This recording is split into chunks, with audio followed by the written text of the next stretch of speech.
очки красивые, колпак. И вот они говорили, руки должны быть чистые. Вызывают отвечать по любому предмету и всегда говорят, покажите, коллега, ваши руки. Показываем ладони.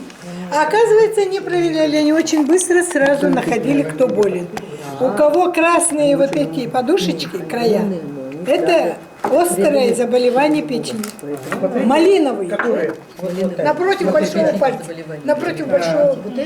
Малиновые. И они сразу их отправляли, потом потихоньку говорили, Петр Николаевич, вам надо пойти, пишем, сдать анализы. Вот они сходу решали, ненавязчиво, но научили нас показывать ладонь, потом на стол руки. Ногти всегда проверяли. Если ногти грязные, он говорит, коллега, на вас будут молиться, вам придут за здоровьем. И вам не стыдно с такими руками смотреть больного? Нам было так стыдно. Съеживались и на всю жизнь запомнили. Вот я сейчас вспоминаю, говорю, внук говорит, ну такого бабся не бывает. Я говорю, как? Я вот закончила. Такие были у нас учителя. А потом училась в институте. А там наплевать. Гудит аудитория, 400 человек. Один спит, другой пишет, третий пьет, четвертый целуется. У всех свой ученический процесс. Это в 70-х годах уже целовались. Я закончила, ну, в университете. Я закончила в 75-м. Пахай быть ты. Вот возьмите вот эту вот заварочку, вот эту Нет. с корицей-то. А это что ли? Нет, я такую не завариваю, я кипяток лучше буду пить. Сейчас придет кипяток. Да, лучше кипяток. И вот и самое интересное, когда вот я закончила институт, и отправили работать главным врачом в Ивенкийское село. А там три фельдшера и все Галины. Галина фельдшер-акушерка, Галина вызовной фельдшер и Галина детский фельдшер. И я приехала. Мне было сколько лет? Чтоб всем хватило. В 75 году сколько? В 77-м мне было 30. 28 лет я получила диплом врача. А так как за моей спиной было училище, я с ними сразу нашла общий язык. Потому что они четко все знали, врача не было. Нам сюда налей. Это Ивенкийское село. Это заварку-то... А заварка есть там уже? Еще не заварилась. Будете ждать? Ну, пускай тогда я не буду ждать, но пусть, да, он уже будет, хоть отвар будет. И мне Вот. тоже. И нас учили декокты. Вы знаете, что такое декокт? Нет. Ой, Это латинское слово означает отвар. И вот они нас, когда показывали, рассказывали, мы все это запоминали навсегда. По-русски отвар никого не интересует. А если вы, мамочки, говорите, будем готовить декокт вашему малышу, я вас научу. Она на всю жизнь это запомнила. Под запись пишет, сколько чего взять, чем заварить, чем накрыть, сколько держать. Тогда не было термосов, были чайники. А вот фарфоровые чайники, они самые лучшие. Потому что если их накрыть, они очень хорошо распаривают все. И вот я сейчас, когда говорю, часто бываю в училище, но институты не люблю. Они вообще ненормальные, они ничего, им ничего не интересно. Они не Я знают, потому что тоже училище кончала. и им ничего не интересно. Согласна с вами, что у нас такие были тоже преподаватели. Вот я в Кирове училась, и у нас были вот преподаватели, тоже врачи, терапевты, инфекционисты. Она придет, спокойно нам рассказывает обо всех инфекционных болезнях. У меня же санитарное образование. И вот, и она прямо вот, ничего не смотря, она нам все рассказывает. Потому что они владели. Они владели ситуацией, я так считаю, что это правильно. Спасибо. Они просто были профессионалы. Конечно, профессионально. Там терапию. И такие они молодцы. Вот сегодня я с Николаем Серафимовичем разговаривала, как окунула себе в юность. Он моложе меня намного, но он тоже закончил училище и работал врачом. Ой, вообще благодать, когда коллегу, единомышленника встречаешь, мысли одинаковые, потому что нас учили одинаково грамотные люди. А сейчас они вообще не знают. Ну что это такое, Малышева говорит? Ковид – это чудо. Дети не болеют. Это в 2020 году она говорила. Я тогда ругалась телевизором. Кто тебе сказал, что вирус не заразен для детей? И он был давным-давно, этот ковид. И что она мозги подвела? А сейчас как она отвечает? Ну будет? так она же купленная просто. Да, ей не скажешь, все. Печаль. Сейчас она говорит, это обыкновенного ржа. Она говорит, да? Да. Мы ее не смотрим. Ребята, а сколько людей умерло от того, что вот они людей запугали, держали в страхе, и все целенаправленно только ковид, а люди-то болели, как болели. Легкие, кости, суставы, кишки, желчный пузырь, несчастные женщины, нижний этаж, мужчины, нижний этаж, их никто не лечил. К ним инфекция поселилась, и они, конечно, уйдут, потому что стенки внутри слипаются. Он умер от несостоятельности сосудов вследствие своего болезни. А результат пишут ковид. Это же Да и не писали даже, как Нет, а раньше же писали вообще даже. не давали. Ну, как это не писали? Писали. это фальсификация. Это наоборот, я вообще... заходила. Ребята, это издевательство. Конечно, это не только издевательство, это преступление. И они не соглашаются. 2 года людей держали вот Мне так. кажется, это задуманная операция. Чистки людей. Надо было население убрать, его убрали. Я абсолютно с вами согласна, потому что во всем мире, во всех странах все властители решили ковидом закрыть и всех изолировать. Вот мы сидим, нам действительно не чихается и не чихаем, потому что это глупо. А свои болячки мы должны разобраться сами. Как говорили, вот, коллеги, Да. вопрос с той поры. Бронхит. Что надо сделать больному, чтобы поправиться? Выпить Ребят- теплое пиво. Опа! Это новенькое. Ответ, Я так себя лечила, больше ничем. я хочу сказать, ответ простой. Бронхит надо выплюнуть. Бронхи это узкие это- сосуды в легких заходят, а легкие это кашлять надо. пористые такие шарики, как воздушные шарики. И вот когда я же педиатр, меня отцы всегда очень слушали, они всегда это все запоминали. Вот приезжаю в Томот, он знает мой город, где я работала 38 лет. В любой магазин захожу, рядом всегда оказывается тот, кто у меня лечился. И детям говорят, здороваются и говорят, вот сын, это мой доктор. Дядя он такой большой, ему под 50. А я ему говорю, Митя, как твои дела, как у сестры дела? Он шокает, а вы меня помните? Я говорю, как же я не помню? Потому что я вас лечила. А этот ребенок дергает и говорит, это детский врач, да? Детский врач. А он говорит, да. И говорит, за то, что я говорил и не плакал, доктор мне давал полную ладошку витаминов. Это правда. Я любила мальчишек и говорила, так, дорогой, покажешь язык, не будешь плакать. Достаю, открываю, там много шариков аскорбинки. Хочешь? Кивает. Я говорю, все, поехали. Открываю рот. Ладошку. Мама сразу быстренько забирает. Я говорю, нет, это его. Как они любили. Однажды придя, они каждый раз рвались ко мне на прием. Никто не плакал. Давали слушать, давали щупать. Правда, ежились, потому что они боятся щекотки. Но вообще изумительными. А девчонки кривляются, придуриваются, придумывают и плачут. Я бы всех избила. Я быстренько сестру отправляю напротив мужчины. Кореец был у меня педиатр. Я сестре говорю, попроси Виктора Леонидовича, пусть девчонок он принимает, а его мальчишек всех ко мне.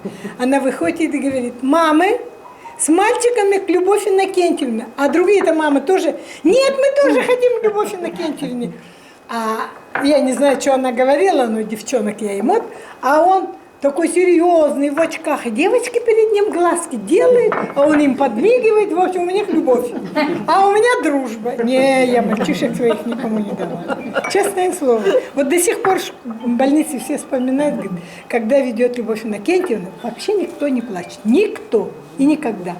Младенцы открываю, краник открыли, на меня написали. У меня халат всегда в моче. Потом у меня сестра хозяйка умная такая была. Шила вот прямо под горловину. Тогда же скатерти были, помните, прозрачные с рисунками, белыми разводами. И она мне шила вот как ваш сарафан, прямо посюда тут завязывается. На халат я одевала, как мальчишка заходит, медсестра несет фартук. Открывает, только животик начинаю щупать, кранчик открывается, и меня поливает. Умоление. Ой, наказание. А это от удовольствия, им же это приятно. Щупать-то всегда приятно Витаминка животик. будет, да? А они же, младенцы, не понимают. У всех ревут, у меня не плакали. Вот сейчас вспоминаю, я говорю, я с удовольствием детьми занималась. Вот профессия главного врача и педиатров абсолютно несовместима. Вызова все обслуживала сама. Потому что дети, и я думаю, чем, ну, фельдшер придет, а за ней должна прийти я. Но нафига в один до деревни за 3 километра вдвоем ходить? Я говорю, все детеныши, все мои, все остальные выберут. А я сейчас удивляюсь, как я работала. И ездила на собаках на вызова, на оленях, на вертолете, падала. Ломала спину, ломала ногу, прыгала с вертолета. Ужас! Я сейчас вспоминаю, думаю, как я это все... Десант. Десантник. А там же топи, Медицинский. болото, и Иванушка дал мне сапоги болотные. А я не стала держать, у меня же в руке чемоданчик, а веревочная лестница. Мне же надо и чемоданчик, и это держать. И один сапог слетел. Ну, он большой, у него большой размер, 40 с чем-то. А я одна босая нога, второй правой приземлилась и сломала, конечно, ногу. А никого нет, вертолет улетел, а у всех рации. Барышня, барышня, соедини. Я сейчас вспоминаю. Внуку рассказываю, он говорит, бабуся, как ты не боялась? Я не боялась. Дома 2 детей, муж оставался, и всем говорил, я вернулась. Ребята, тихо, мама спит. Он мне до сих пор помнит и сын, и дочь. Мама спит. Кто говорил? Неправильный муж, неправильная жена, и дети выросли. Вот. Это что такое? Кто-то сломала пирога на пикнике. Я вот тут в ноябре ходила перед тем, как в этот санаторий ехать, к врачу ходила. Зашла к ней, вот она как вот так писала, она даже на меня не посмотрела. Сейчас. Вот я на приеме была у врача, и вот она даже не глядя. Что они сейчас в компьютерах смотрят? Смотрят какое название болезни, там какие рекомендации, какие лекарства. Она не Да, надо выписать человеку. Не знаю, не могу Нет, нет, ну сказать. как они? Вот, например, Каждый у них в из компьютеров. компьютере заведено, вот, например, сейчас ковид, да, вот я болела, ну как болела, у меня ПЦР отрицательный, никого они ничего не смотрят, но у них распечаточка такая, написано, так, живот безболезненный, это такая-то температура, такое-то, то-то, Кошмарно. и все. А меня никто не подклеивает. трогал. это Какие всё. назначения? Да, и какие назначения? Вот, я и Но говорю, я же, там всё я же шаблоном. вам говорила, почему люди болеют, почему люди болеют. Разве можно антибиотиками больную печень лечить? А сейчас Но антибиотики антибиотиками сейчас не ужасные. лечат, слава богу. Ну, ковид же всем рекомендовали. Антибиотик, который 6 тысяч стоил. Да. Вот я все хотела спросить.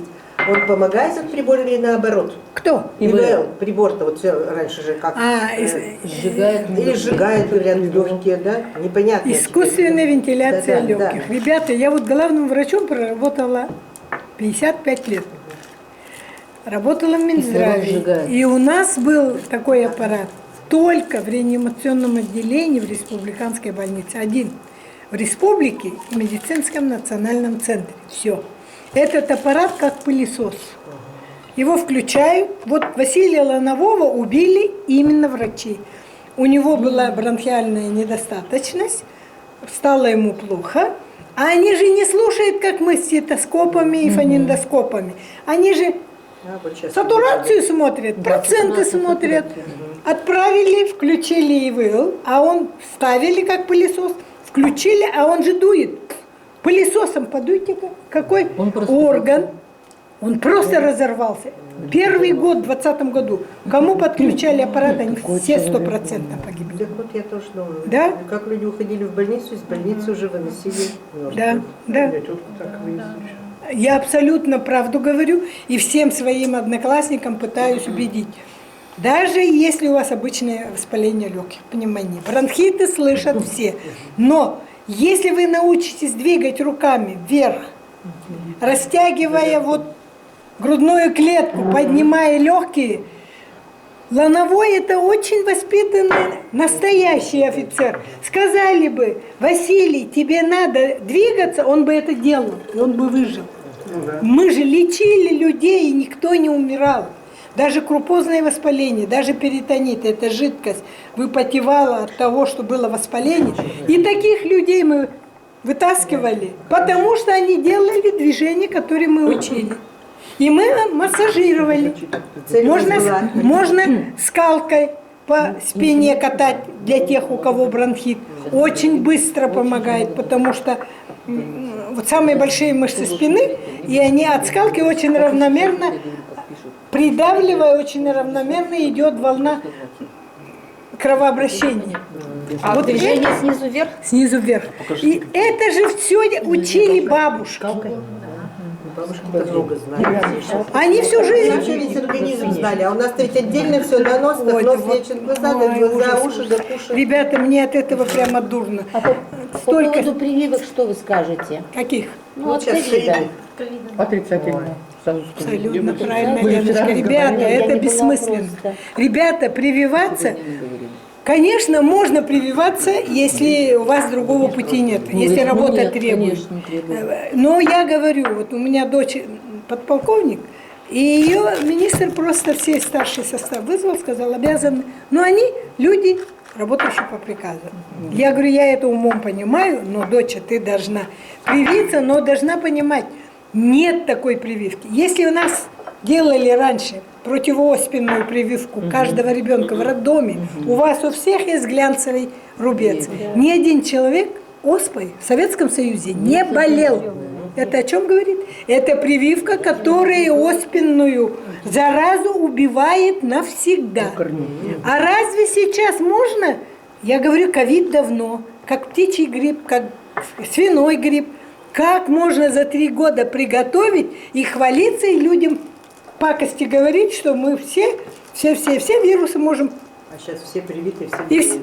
вот у меня сын дважды привитый заставили, дочка привитая заставили. И сын 2 раз заболел, и дочка болела. Но не так тяжело, потому что я их сказала. Продукции. Да, я сказала, хотите. Я дочка сказала, хочешь быстро восстановить обоняние и вкусовые рефлекторы, гель, сенсация и чай, легкое дыхание. Все. 3 вещи. А ей назначили кучу, она мне читает азитромицин, антибиотик называется. Я говорю, Каре, прочитай аннотацию. Мама, его нету. Я говорю, открой интернет, Google помощь. Она потом хохочет, говорит, это такая пакость, я почему должна его кушать? Я говорю, доча, ты должна запомнить, вирус чихает на все антибиотики. Понимаете, он сильнее всех, потому что он внедряется и в камень тоже. Как можно делать прививку и сказать, мы сделали прививку, потом 2 раз, потом 3 раз, а теперь уже не знает, как дальше врать. Это же неправильно. Ну, вы ведь не против всех прививок, я так понимаю? Нет, я против ковид. Как врач, я вот леди тоже, Классические. я почему-то так уверена была, что эта ковидная прививка, она прям вот... Ну, они так преподносят. Так они экспериментальный раствор, это она даже не прошла еще. Да. Она даже испытание, исследование да, она не в 22 прошла. году в декабре заканчивается. Если Как можно Институт это считать? вирусологии имени Дмитрия Ивановича Менделеева с момента советской власти у нас был. Почему этому институту не дали разработку? Потому что они занимаются этим вопросом давным-давно. Весь период Советского Союза. Им же не дали. А этим располагают те, которые сегодня воротят миллиардами. Это Гинзбург был вообще под статьей. Он уже разворовывал деньги и опять ухитрился. ну, и они же Прививку изобрести. друг другу себе. Они же друг друга знают, между собой Конечно, общаются, их не так договариваются. много. Коммерция, Ну все вот решает. для того, чтобы остаться в живых, всего лишь нужно здоровый дух в здоровом теле. А это возможно только если человек будет пить. Я Аркадию сегодня сказала, он воду не пью, говорит. Я говорю, очень плохо, 2. Клетке нужна вода. Не от того, что это я говорю, да, Федулова, а от того, что клетка хочет попить, хочет родить и умершую вымыть и выкинуть. А нет воды, почка вообще усыхает. И ночью почка делает очень умную вещь. 7 часов почка идет спать.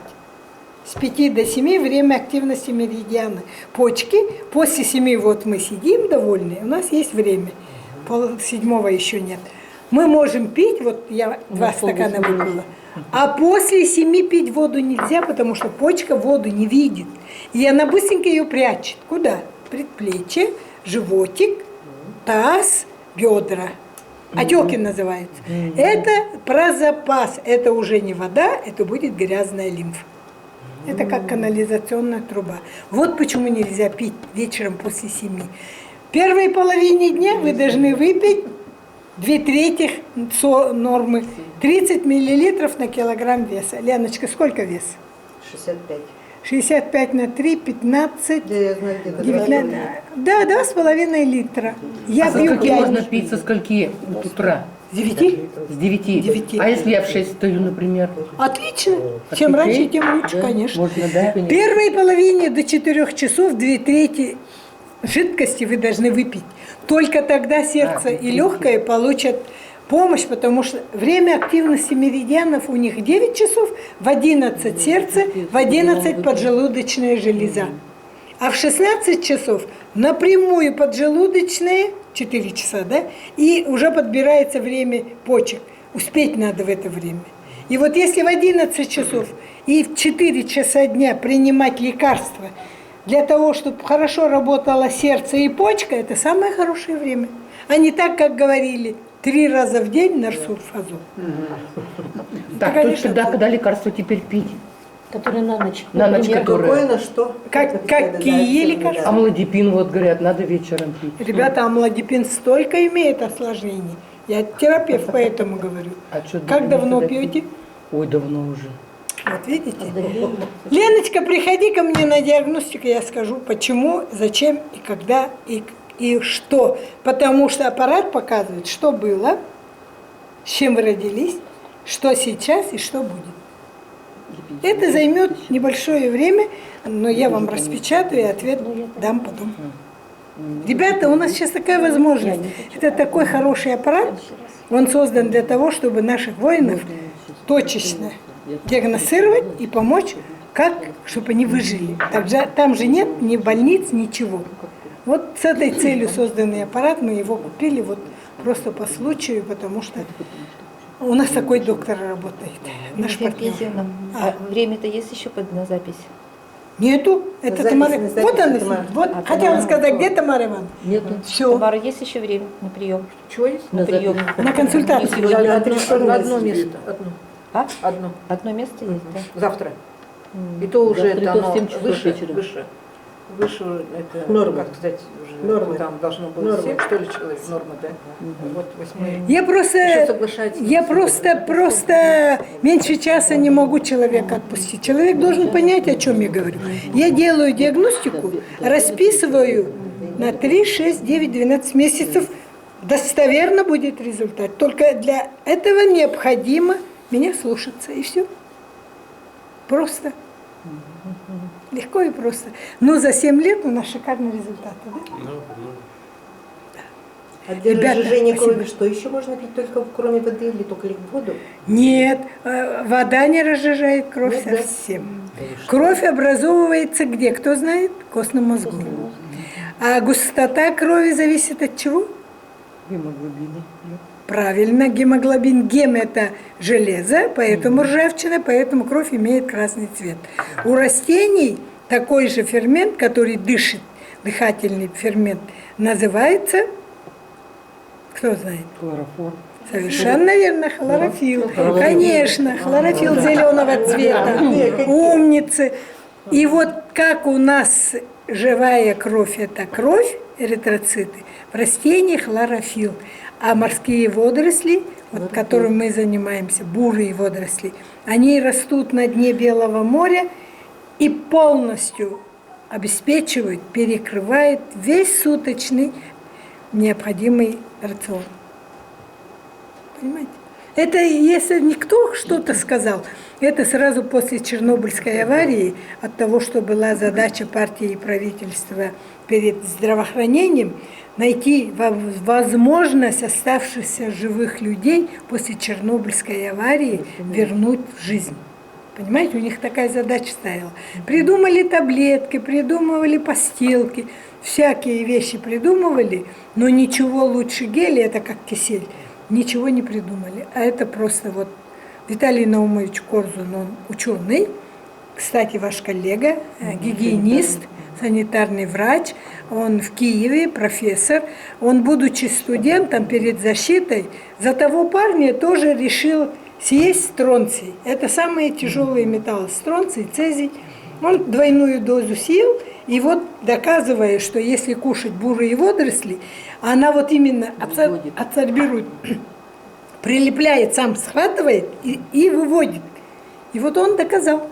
Все там испугались, на грани срыва все это было, но самое интересное, он старше меня на 7 лет, это ему нынче 82 будет.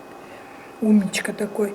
Геннадий Александрович Базанов старше меня был, и ушел он от 4-го инфаркта. Он столько сделал, а сам их съесть не мог, не успевал. Вот мы в 2014 году же, да, Вертера открылась, а он в 2015 году погиб от 4-го инфаркта. А инфаркт – это разрыв мышцы сердца. Это как яблоко, которое вот так трескается, мышца сердца вот так же и порвалась. А были засоренные сосуды, плотные стенки и внутри тромбы, густые вот эти хвостики кровяных элементов. А все говорят, настолько чеснока очищает сосуды, это правда или нет? Ну, какая-то часть может есть там правда, но ведь прежде чем очистить какой сосуд, непонятно, но печенкой поджелудочной посадит сходу, конечно. Говорят, лимоны. Все, что говорят, это часть из чего-то. Лучший вариант не придумывать велосипед, а использовать то, что уже есть. Наши гели взял, намазал на кожу. Она проникает через кожу и вовнутрь 94% усвояюсь. Мне это так нравится, просто нравится. Люди капризные, вот особенно неженки, женщины, девушки, я их не понимаю, и я им говорю, мажьтесь, а это ешьте. Вот форте усиленные, там морская капуста и другая водоросль, фукус, фукаидан содержит, и вытяжка из комля сибирской лиственницы, дигидрокверцетин, который антиоксидант, полностью всю щелочную среду убивает. Вот эта тройка мощных веществ, да, дигидрокверцетин, это вещь. Совершенно верно. Умничка. Есть, да, есть? Дигидрокверцетин, это, ребята, Я сказка. ищу его. Я не знал. К нам. Вы правильно пришли сегодня плясать. Вы пришли туда, куда надо. А вы и не найдете. Кстати, мы очень давно являемся, вот имеется в виду наш президент Хитров Анатолий Анатольевич, ему нынче 44 года, у него 4 детей, 1 дочь, 3 сыновей, он умница, у него 4 высших образования, сейчас он получит по биоинженерии, чтобы можно было, ну, как говорится, на равных говорить с учеными, чтобы они не говорили, мало ли ты, что нам предлагаешь, левый товар может быть, да, в этом плане. Но что я хочу сказать, вот лес, когда корчует, корни же деревьев наружу, да, вот у нас трассу БАМ делали, вот коммель, который был, лиственница живет 300 лет, все ли об этом знали? Его корни, им возраст 300 лет. Вот дигидрокверцетин, который наша компания предлагает, именно из комля всех вскрышных работ Российской Федерации. Именно у нас на Дальнем Востоке. Якутия, Дальний Восток и Владивосток, Уссурийская тайга. Представляете? Во-первых, это такой продукт, который купить невозможно. И самое удивительное в том, что вот эти корни, они вот 300 лет тому назад росли. И они имеют именно ту фактуру, природой созданный дигидрокверцетин, который все покров, вот эту нашу пакость, воздух, воду, все может, это все кислое, ощелочить. Поэтому ему цены нет. Я думаю, поэтому у нас гель так работает. Такая вещь. Любовь Евгеньевна, а вот насчет питания, вот раздельное питание там, еще что-то, вот как вообще? Я могу сказать одно. Самая пакость – это дрожжевые вещи. Хлеб. В магазине слишком много наименований. Вот в Звенигороде от 32 до 68 рублей, 82 рубля деревенский хлеб. Вот такая, наверное, такой каравай. Я говорю, не может хлеб столько стоить. А продавщица это все равно говорит, не хотите, не берите. Хороший ответ, да? Мне так стало горько, думаю, что я спросила ей же, да лампочки. Дело не в том, а дело в том, что Если у нас есть зерновые запасы, ну я грамотный человек, они же не прошлогодний урожай нам пекут хлеб. А вы знаете, с какой муки у нас пекут? Которые нам привозят по обмену. Наш хлеб весь уходит за границу, потому что он элитный, и он идет наравне с золотом. Мы свое зерно не видим. Во-первых, вы должны понимать. Все остальное, что продается, это загустители, всякие пакости, химии. Муки-то настоящие нет. Совершенно верно. Я вот раньше, когда вот друзья удмурты, о которых я рассказываю, они жили в столице Павловской, я к ним приезжала, там такие поля были пшеничные и ржаные. Ну просто сказка. А сейчас, кроме подсолнуха и амброзии, ничего там нет. Да вы что? Да, потому что никому это не надо. Все это посеяли подсолнухом, это ужас какой. Но они, конечно, хорошенькие такие, за солнцем тудым-сюдым, крутятся, а вокруг между ними растет вот с Америки привезенная амброзия. Очень аллергичная трава. Пшеницы нет. На Алтае тоже нет. У меня есть партнеры из, как называется, Горно-Алтайск и Барнаул. Нету там, полей тоже нет. Частники все это дело прикрыли. Потому что очень много труда требует. Так вот, я пробовала печь хлеб сама. Пекла 2 зимы. И в конце концов я бросила, потому что, вы знаете, мука, вот пока не положишь соль, сахар, вкуса вообще нет. Вот. Зерно неспелое. Непонятно, когда собрано. Непонятно, какая вообще мука. И где ее собирали, она не наша. Вот вы правы. Нет, скорее она может всего, быть и наша, но Удобрениями она просто- сыплют много, удобрений. Нет, просто видите как, вот, мне как-то работала, значит, у нас технолог на хлебозаводе, она говорит, вот им, допустим, пришла мука, они пробную сделали выпечку, и зеленый хлеб получился. Зеленый. Ну, значит, там, может быть, какие-то попались сорняки там или еще. Вы что думаете, они отправили куда-то? А я говорю, ну что, вы будете печь или нет? Это было давно. Она говорит, да, ну нет, конечно, мы же не отдадим это уже. А как? Закупили, все уже, значит. Они разбавят чем-то, и тебе и положат. И вот понимаете, это просто, вот я-то работаю на таких местах, к слову. Потому что где вот это все, вот это знаешь уже. Я сама работаю, потому что в лаборатории, и вот это делаю как бы анализы вот этих как раз продуктов. И поэтому, вот вы понимаете, Мясо также хозяйство. на рынке. Вот свеженькое, туда обязательно гнильца положить нужно. Ну, а потом который хлеб уже сейчас, не покупает смотрите, никто. хлеб ведь сейчас даже, вот мы говорим, что не бездрожжевой. Сейчас же расстойки Нет совершенно, такого. у них сейчас все, у них, ну как вот у нас были даже вот эти частники, которые делали хлеб. Вот она приходила к нам и говорит, вообще это что-то с чем-то. Сейчас у них там идет какой-то, ну вот я не знаю, Новомодное. они делают смеси просто, и без всякой расстойки хлеб их делают. Смесь, значит, ей принесли, ты с мукой перемешал, все немножко постояли и выпекли хлеб. Ужас. Вот вам и Вот это ответ. химия. Вот и пожалуйста. Вот нам. наши больные желудки и наши ферменты. Вот в том-то и дело. Вообще у меня вот уже эта проблема питания давно стоит, потому что не знаешь, что есть. Хлеб такой, молочка вообще не знаю какая. Молочка, ребята, не живая. Конечно. Я сразу говорю. Если дома коза, это живая. Если корова ходит ногами, тоже живое. Я была в Доминиканской республике, и они хвалятся. А мы поставляем в Россию что? Говядину. Доминикана, Ужас. тропики. Я говорю, а бедная корова сено-то где берете? Переводчик им задает, они говорят, зачем? Они стоят на кувезах, в поддонах, цепочками их держат, моют их душем и кормят водорослями. Вот откуда мясо. И фирма называется, которая хвалит-то, как называется, сосиски всякие делают. Ой, быстро хотела сказать. Ну, везде она продается. Папа может? Нет. Вспомню, скажу. Нет. Нет. Ну, какое мясо-то хвалят все время? Мы свои Мраморное. Мраморное. Да, Нет, да, ну, да. Нет. нет, а фирма как называется? Ой, на слуху она.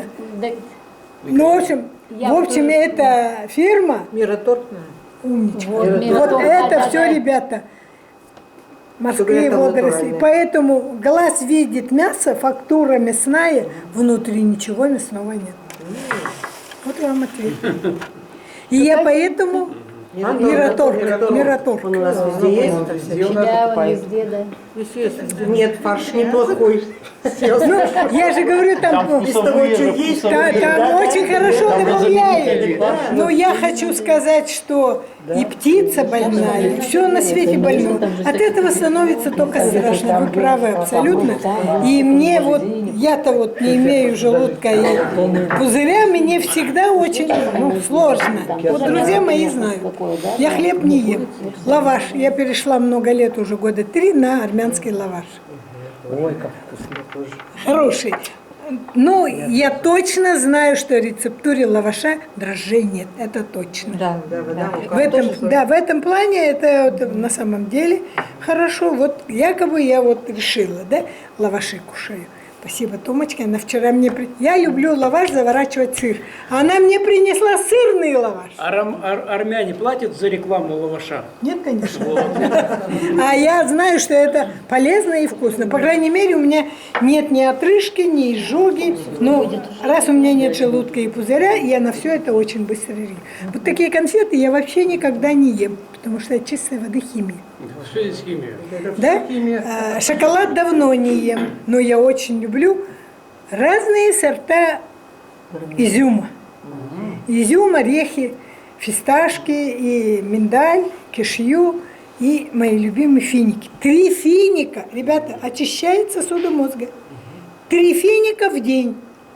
Вот я 3 финика в день ем. Я не поштучно, я просто их люблю. Я беру смесь, вымою все, высушу. У меня сын заходит, говорит: мама, как на Восточном базаре? Я говорю, я другие сладости-то не ем. А там не углеводы, а там настоящая фруктоза. Они же выросли не у нас, эти финики. Слава Богу, у нас еще не умеют на соснах приживлять и расти. Ну нет, опять, вы знаете, скажу про сухофрукты тоже. Не Они же сухофрукты? диоксидом серы, они же обрабатываются. Ну да, не все, но все практически. Ну, в общем, вот это вот изюм. Ну, потому что чем больше осветленный, значит, надо брать темных сортов. Я беру синий виноград. Ну вот, потому что я когда Чёрный. была на специализации в Казани, они нам прям так говорили, что, в общем-то, все обрабатывается диоксидом, надо, в общем-то, более, вот мы берем, ой, такой вот, значит, белый, такой Золотистый, блестящий, золотистый. Еще Это он просто называется обработанный. золотой. Да. Это обработанные сорта. Как его мыть? Вот это все А никак ты не поможешь. А я их... Первое кипячение, воду слил. Нет, я наливаю воду в подержать, ситечко, да. минут 10-15 промываю и снова заливаю, и снова сушу, вода стекает. Так я... А может, в уксусе нет, не поможет? Что это? Это Там тоже химия. эссенция, там еще быстрее все Конечно, развалится. у тебя это идет. Помыла. Пока здесь эссенции много есть, то что будет, на что влияет? Эссенция на что влияет? Уксус Не растворяет. бери светлый. Он просто все растворяет. Нет, допустим, капусту мариновать и так. Ну, там это другой процесс. Вот я говорю, я Маринованный, я вообще маринованный не ем. Вот это всё. На что он влияет? На кислотность желудочного сока. Так, а дальше что? Кислотность повышенная будет дальше что? Ну, язва будет. Высокая кислотность – это дырка в желудке. Это не усвоение, это боли, это неврозы, это плохой сон, это плохой вид кожи и волос. Чтобы были красивые ногти, блестящие волосы, чтобы не было морщин, что нужно? Коллаген. А коллаген – это что? Кремний. По-другому это песок. Его кушать не будешь. Вот у нас есть бамбук, в котором есть чистый кремний. Бамбук же растет ежесекундно, и поэтому он также хорошо помогает. Вот он кушает Надо уже кремний. посадить. Алена хотела привезти бамбук-то посадить. Он не будет расти. Будет расти. Будет, почему? У меня у Я друзей была и растет. думала, где же выкопать бамбук-то? А он же даже маленький отросток Да, растет на да. дня. Вот А им его нельзя вывозить. Я вот везде была, люди же умники, там хотели и в чемодан ложили, а там же просвечивали сразу. А я Нельзя. крал вывез из Таиланда. А как это ты Втихаря. Вот, я не боялся. Не, А в семенах льна кремния много? А я В семенах льна. фотоаппарат. Мне кажется, там кремния много, я его ем. Ну а как ваш кишечник на него реагирует? А их там Нормально? навал. Я же не килограммами ем. А, ну понятно. Семя льна я размалываю, и утром вот я делаю часто этот зеленый коктейль, и добавляю в него вот это семя льна. Ну, это хорошо. А я тыквенные на это А самое. я, В ребят- блендере банку делаю и 2 ложки по утрам водой забиваю. Я Крем это Вместе тоже. в этом блендере тыкву вместе и семечки обожаю. А кунжут? где-то я Кунжут не понимаю. Вот кунжут А я вкусняшка люблю такая, ее вообще. только надо перемолоть. Зубах Это ты такая Вот хотела сказать, я его не умею кушать. Его надо перемолоть, очень вкусно. Кофемолки изначально. Это Вот кофемолки. тоже в эти коктейли я добавляю. Кофемолки очень вкусные. Ребята, можно мы закончим? Да, давайте уже. Спасибо большое. Спасибо вам А всем. кто не переоделся, можно заберет, а мы хоть переоденемся. Да, Пила.